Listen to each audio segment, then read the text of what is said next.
This video will cover the second last topic of Unit 1 of Higher Human Biology, which is the cellular respiration topic. So what you need to be able to build on is your National 5 knowledge of respiration. So in terms of what we've covered already, we know that chemical reactions are controlled by enzymes. Okay, so therefore respiration is part of the metabolic pathways and the metabolism of all your cells.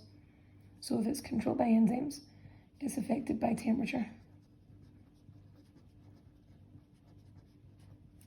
So far this is National 5 knowledge.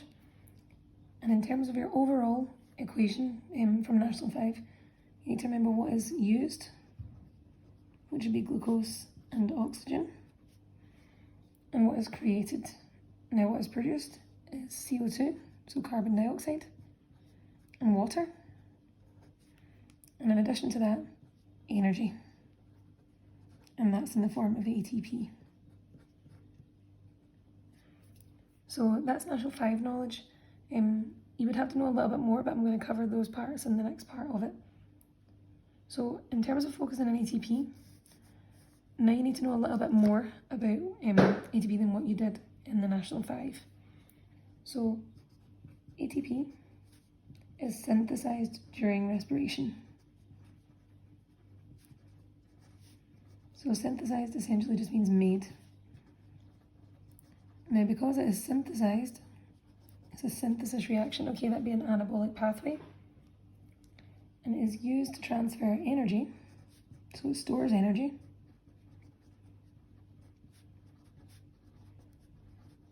and it's used to transfer energy to processes in your cells that would require it. So if you think back to National 5, you would need to know some examples of processes that would require energy. So things like protein synthesis.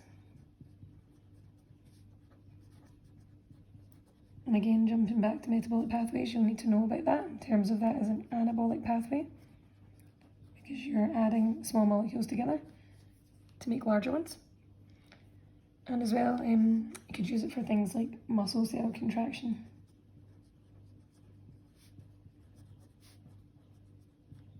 There are others, things like active transport, things like cell division, mitosis or meiosis. Okay, but just as in a few examples, that's what ATP would be stored and then used to transfer energy to. Now the next bit you need to know before I move on to the stages is where these stages actually happen. So if we think back to National 5, we know that there are two general types of respiration. What we're going to work on in this video is aerobic respiration. We focus more on fermentation in the next part and the next topic about muscle cells. So if you think about a normal cell, on this diagram here, you have your nucleus and the cell membrane, cytoplasm, etc. And then you have this structure, which is your mitochondrion. So for National 5 knowledge, you'll know that that is the site of aerobic respiration. Okay, so I'm going to zoom in on a mitochondrion. And what you'll see is essentially just a kind of kidney bean looking shape with some stripes on it. So if you were doing a diagram in an essay question, make sure that this is labelled a mitochondrion like I've done here. Now you need to know the 3 stages of respiration and where they occur. So your first stage is called glycolysis, and that occurs around about this mitochondrion in the cytoplasm. So glycolysis is your first stage, and it occurs in the cytoplasm. So the products of a glycolysis, or at least the one main product, would then move into the next stage. And that next stage is a cycle. So it's called the citric acid cycle. So this thing here is the second stage, and it shows the citric acid cycle. Now previously in National 5 you only know this as a mitochondria. Now what you need to know is the 2 parts, the 2 areas where these stages occur. So first of all, the citric acid cycle occurs in the central matrix of the mitochondrion. And that central matrix is just essentially a jelly area. Okay, so this inner area, not the stripes, but the area in between the stripes. Now the third stage then is when some of the products of this citric acid cycle are taken onto this area here, okay, and they pass along this area here. So this area is called the inner membrane of the mitochondria, and it's the third stage that occurs here. And the third stage is called the electron transport chain, and that occurs on the inner membrane.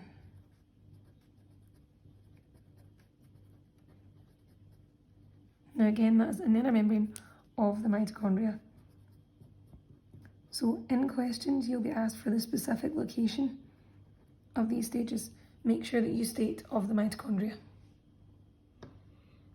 Okay, so this has covered your general stuff, your very general introduction to it, but what you really need to know in terms of your higher questions are mainly the stages of it in terms of what happens in them. So what I'm going to do is bring a blank sheet of paper over. And I'm going to show you the stages. Now for each of these stages I'm going to show you, I have a description already written out, which will then describe exactly what's happening there, so that if you want to, you can take a screenshot and have a look at that later. So in your very first stage, which is glycolysis, glucose is broken down. So we begin with glucose, and it is broken down into a substance that you've heard of from National 5. And that substance is known as pyruvate. Okay, so glycolysis, that's your main point that happens in glycolysis, is that glucose is converted into pyruvate. Now to allow for that to happen, this whole process needs ATP. Okay, so initially ATP is given in, and specifically it's 2 molecules of ATP. Okay, now ATP is made up of 2 other molecules. It's made up of ADP and what's called PI, which is also known as phosphate.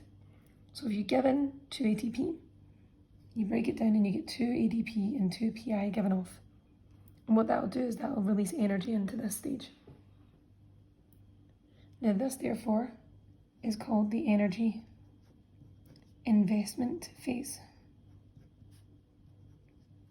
because we are investing energy which is brought in by ATP to allow this to go ahead. Now there's another phase which is called the energy payoff phase, which is where we actually get energy given out, and therefore ATP will collect that. So in this second part, we get 4 ATP made from 4 ADP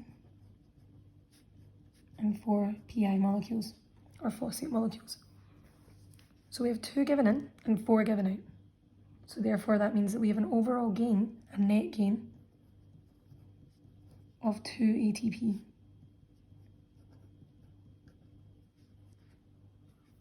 Now in addition to this, we also release hydrogen ions and electrons. So those hydrogen ions and electrons are collected by something called NAD. Now NAD is known as a coenzyme. So NAD will come in and it will collect the hydrogen that's released and form NADH.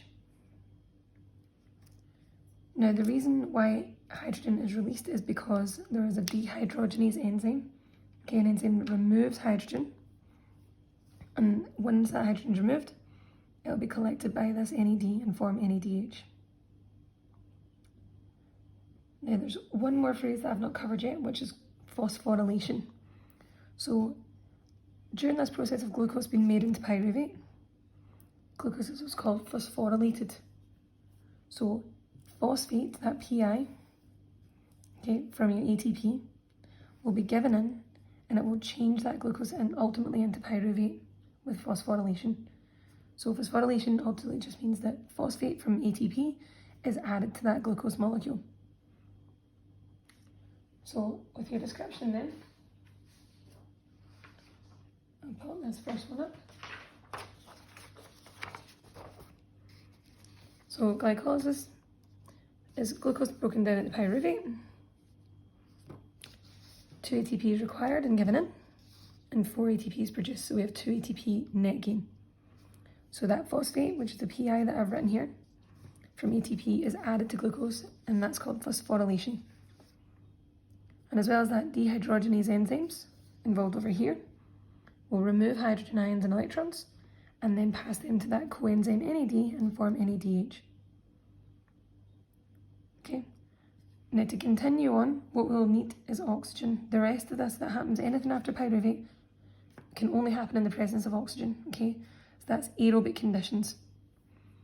And what will happen is pyruvate will form what's called acetyl. It will break down and form what's called acetyl.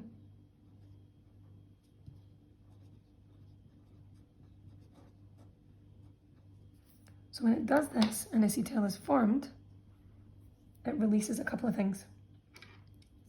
So initially, hydrogen is released because dehydrogenase enzymes will pull that off. And therefore we need another NAD molecule to come along and form NADH with that hydrogen bound to it. As well as that now, because we have oxygen now, we can then release a carbon and that can bind to the oxygen. So when carbon binds with oxygen, it forms carbon dioxide, CO2, and CO2 is released. Okay, so that's shown in this next description. So if there's oxygen present, then pyruvate will then be broken down into this acetyl molecule, CO2 is released, and then NADH is formed because that dehydrogenase enzyme has taken that hydrogen off of pyruvate and added it to NAD to form NADH. Okay, so next what happens is acetyl will then be broken down, not broken down, it'll be combined with something called coenzyme A.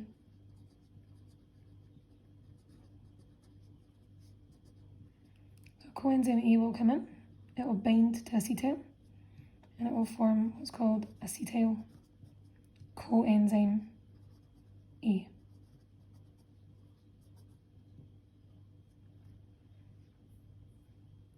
Now the acetyl group in this, from acetyl coenzyme A, can then be released and used in the next stage. Okay, so just to show you the description, the acetyl group combines with coenzyme A to form acetyl coenzyme A, and that acetyl group can then be released again and combined with something, okay, in the next stage, which is citric acid cycle. So I'm going to remove this description because we're covered glycolysis now. I'm going to discuss the next part. So the next part then is the citric acid cycle. Okay, so acetyl will be brought in and it will combine with something, and that something is oxaloacetate. Be very careful of your spelling of this to make sure it sounds like that. So in an exam, make sure phonetically when you read that out, it should sound the same, okay, even if you can't quite spell it correctly. So oxaloacetate binds to acetyl and it forms what's known as citrate. Now citrate doesn't really like being in the form that it's in, okay, it likes to break down and go back to being oxaloacetate. So it does that in a series of enzyme controlled steps. Okay, but the whole process is controlled by enzymes anyway. Now when citrate breaks down again to form oxaloacetate, it releases a few things. So it releases carbon dioxide,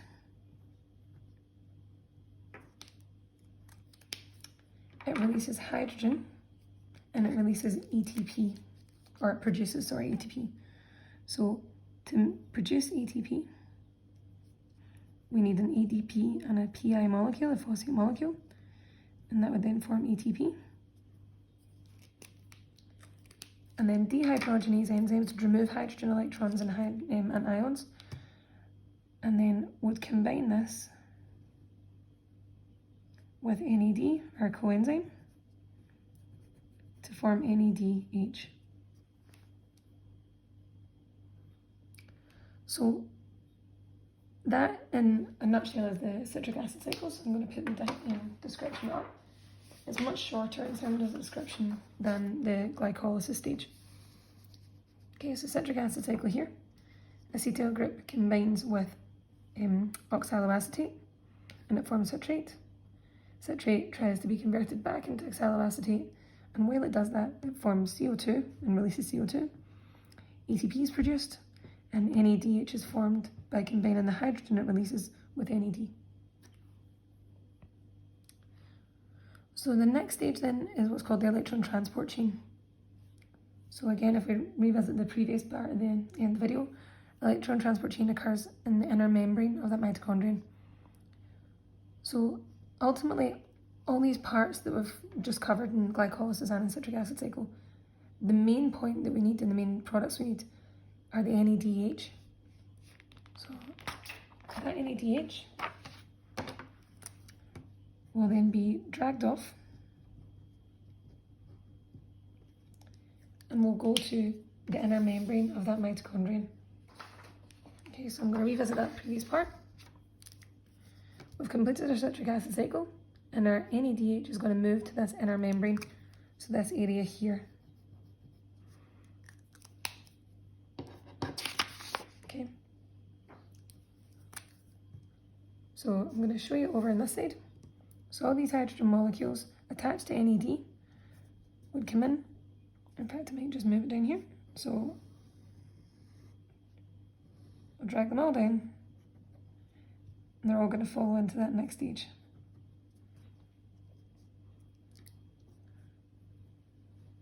So NADH would then release its hydrogen ions and electrons, and will then go back to forming NAD, and that can then be used earlier on in the stages if it wants to be. Now those hydrogens then, those electrons, then release energy. So you can show a wee little E for an electron. Those electrons will release energy, and that energy is used to pump hydrogen across the membrane. Okay, now we keep pumping hydrogen across the membrane using the energy from those electrons.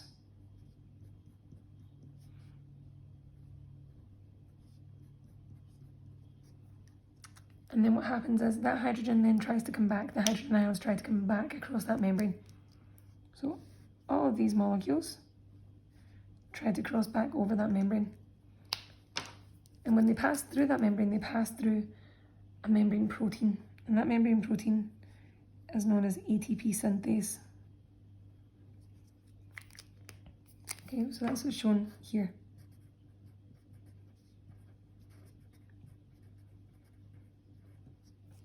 So that ATP synthase will rotate when that hydrogen molecule moves through it, those hydrogen ions, move through it.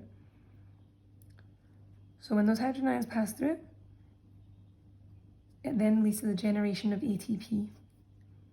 Okay, so ATP is produced, and lots of ATP is produced. Now remember, it's produced from ADP and PI. So that ATP is produced, and the energy is then used for cellular processes. But ultimately, we then have hydrogen ions and electrons that are going spare. Now what happens then is that they are collected by what's called the final hydrogen acceptor.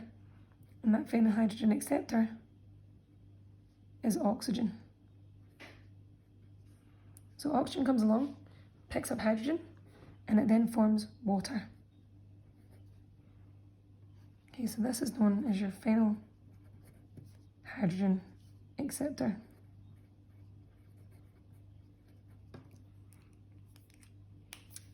Okay, so to show you the description of that then, we have the electron transport chain. So hydrogen ions and electrons from that NADH, this red thing, okay, are then passed on to this electron transport chain, which is down here. The electrons from that are passed along the chain, right, the chain of proteins that are in that membrane, and they release energy. That energy allows hydrogen ions to be pumped across the membrane of the inner mitochondrion, the inner mitochondrial membrane. And then the flow of these back across the membrane through ATP synthase causes ATP to be produced. Okay, so ultimately we then have hydrogen ions. They need to then combine with oxygen to form water, and that's our final product. So if we think back to our original National 5 point, we have glucose, which we've used here. We have oxygen, which we've used to form carbon dioxide, and also as a final hydrogen acceptor. And we produce carbon dioxide here in the citric acid cycle, and we've also made water, okay, at the very end down here.